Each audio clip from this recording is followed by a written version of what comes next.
It's looking a lot like yesterday, except the shower activity is not going to be as extensive. But nonetheless, you'll continue to watch for temperatures above average.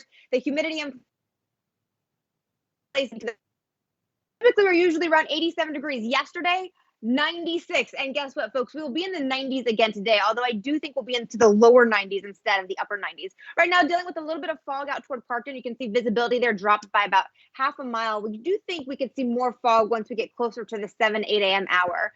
Temperatures right now heading out the door in Essex, good morning, at 72 degrees. That's the same for you in Annapolis and out toward Easton as well, into the lower 70s. The dew points continue to be high.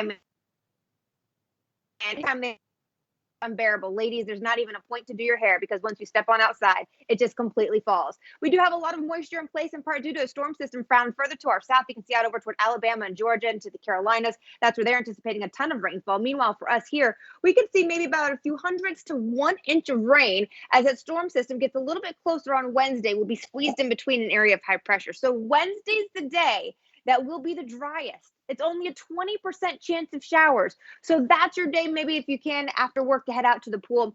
Thursday, the rain chances start to increase now 30% as we watch that storm system continuing to ride up the coastline. It will be in our backyard Friday and Saturday. Those days will be the wettest. Here's your forecast for today. It does look like those showers will continue to grow, most likely between the 4 and 8 p.m. time frame. Once we get to 7 o'clock, heading out just out over towards Severn and maybe even into Dundalk, possibly right around Bel Air. Your forecast today will notice our temperatures about 86 degrees by 1 o'clock, go into the upper 80s by 3, although I do think we will climb to the 90-degree mark, plus you factor in the humidity, so that makes it feel even stickier with that 40% storm chance.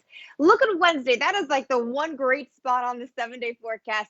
There's no thunderstorm icon. Did you see that? Because the chance of rain drops to only 20%. When we do have that low pressure system skirt its way up the coastline for us Friday and Saturday, it's also going to drop our temperatures into the upper 80s, which will feel nice. And then by Sunday, we have a cold front coming through, although still keeping our temperatures in the lower 90s. That's a look at your 7-day forecast. Guys, over to you.